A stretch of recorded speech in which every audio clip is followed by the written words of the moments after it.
ទី1ថ្មីរបស់ប្រទេសថៃបានភ្ជាប់ជោគវាសនានៃភូមិកម្ពុជាចំនួន2គឺភូមិជោគជ័យនិងភូមិព្រៃច័ន្ទទៅនឹងកិច្ចចរចាព្រំដែនដោយដាក់លក្ខខណ្ឌឲ្យរាជធានីភ្នំពេញយល់ព្រមលើផែនការជំនះប្រជាពលរដ្ឋចេញពីភូមិទាំងពីរជាមុនសិនប្រសិនបើចង់ឲ្យកិច្ចប្រជុំគណៈកម្មាធិការព្រំដែន RBC រវាងយុទ្ធភូមិភាគទី5របស់កម្ពុជានិងកងទ័ពភូមិភាគទី1របស់ថៃដំណើរការទៅបាននៅថ្ងៃទី3ខែតុលាឆ្នាំ2025លោកបូរ៉ាយ៉ូសលួងស៊ូវ៉ាន់មេភូមិភាគទី1ទៅចូលកាន់តំណែងបានឆ្លើយតបទៅនឹងការអញ្ជើញរបស់កម្ពុជាសម្រាប់កិច្ចប្រជុំ RBC ដែលក្រុងធ្វើឡើងនៅថ្ងៃទី10ដល់ថ្ងៃទី12ខែតុលានៅខេត្តបន្ទាយមានជ័យលោកបូរ៉ាយ៉ូសនិយាយតាមរយៈកាសែត The Nation ថា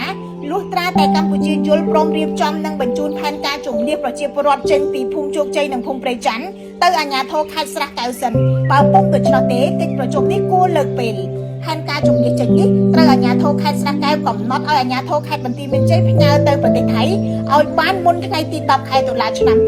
2025បន្ថែមពីលើនេះថៃថែមទាំងគម្រាមប្រើច្បាប់អាញាសិទ្ធិកាត់ទោសប្រជាពលរដ្ឋកម្ពុជានៅភូមិទាំងពីរដែលហ៊ានបំពានទឹកដីថៃទៀតផងកម្ពុជាបានជំទាស់តវ៉ាច្រើនលើកច្រើនសារដោយយកឯកសារផ្លូវច្បាប់រួមទាំងផែនទីនិងអនុសារណៈនៃការយោគយល់ឆ្នាំ2000ដែលមានតម្កល់នៅអង្គការសហប្រជាជាតិគួរសម្គាល់ថាការបញ្ជាពេលកិច្ចប្រជុំ RBC នឹងប៉ះពាល់បន្តទៅដល់កិច្ចប្រជុំគណៈកម្មាធិការព្រំដែនទូទៅឬ GBC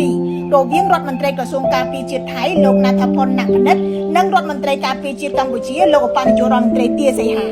កិច្ចប្រជុំ GBC អាចប្រព្រឹត្តទៅបានលុះត្រាតែកិច្ចប្រជុំតាមតំបន់ភូមិភាគបានបញ្ចប់កិច្ចប្រជុំទាំងនេះមានបំណងធានាការអនុវត្តបទឈប់បាញ់និងឈានទៅដោះស្រាយចំនួនព្រំដែនដោយសន្តិវិធី